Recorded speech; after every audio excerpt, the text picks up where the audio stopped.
Tout d'abord, la bonne nouvelle, c'est que dans beaucoup de pays dans le monde, le MRSA est en train de diminuer. Surtout dans les hôpitaux en Europe de l'Ouest.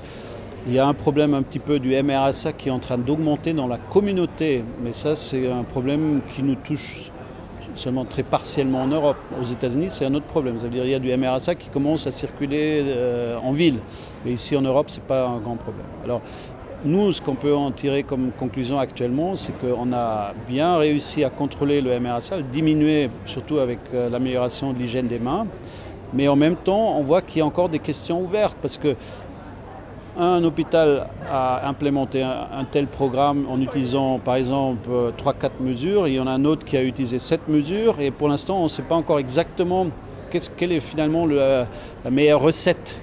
Et là aujourd'hui, ces derniers jours ici à la conférence, on a vu qu'il y a toujours encore une controverse scientifique autour de qu'est-ce que finalement on peut faire de mieux dans le sens aussi de coût-efficacité. Ça c'est encore un peu un sujet pour un débat scientifique, mais néanmoins on peut dire que dans beaucoup de pays, malgré la différence des mesures qui ont été implémentées, il y a eu une diminution du MRSA.